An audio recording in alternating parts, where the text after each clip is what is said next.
For more, CGTN reporter Liu Jiaxin joins me in the studio with more details. Jiaxin, tell us more about domestic violence in China and how the pandemic has worsened this issue. Yes, Zhongshi, the number of domestic violence cases around the world has actually skyrocketed during COVID-19 quarantine. UN figures show that helplines for women have doubled in Lebanon and Malaysia and tripled in China compared with the same period last year. And searches for help for domestic abuse are at 5-year peak on search engines such as Google. At the same time, gun sales in the United States are at record levels and many violence shelters in the country are saturated as never before. To this end, many countries have also introduced the new protection policies.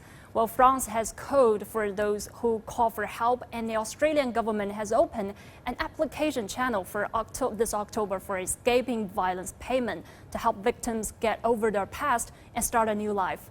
And in China, domestic violence victims can file for a restraining order in court. It prevents the accused from harassing, tracking, and contacting the applicant and close relatives. It also orders them to separate places of residence.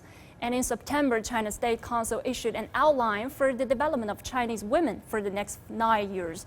It calls for the equal participation of couples in family affairs and opposes all forms of domestic violence.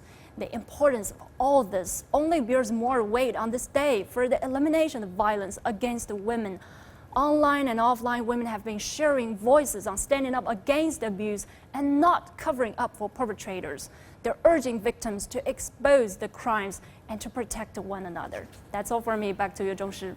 Jiaxin, appreciate that report from you. CGTN's Liu Jiaxin reporting live in the studio for us today. Now I'm joined by Ling Xuan of Beijing Equality, an organization advocating for women's rights. She has handled many domestic violence cases here in China and joins me via Skype today. Ms. Ling, welcome to our program. Now, from your experience, if we are to tackle the issue of domestic violence, what are the most urgent problems in China that need to be fixed? Thanks, Zhongshi, for the question. For me, I can see that more and more Chinese victims of domestic violence are informed and empowered to speak out about the problem and to seek help. However, I see there is a big obstacle, a big gap between victims being brave enough to seek help and to be able to really provide effective protection for them. I am talking about responsible agencies and institutions, for example, our police officers, our court system, social workers, women's federation. We have a lot of trainings for these agencies, but that are still not enough.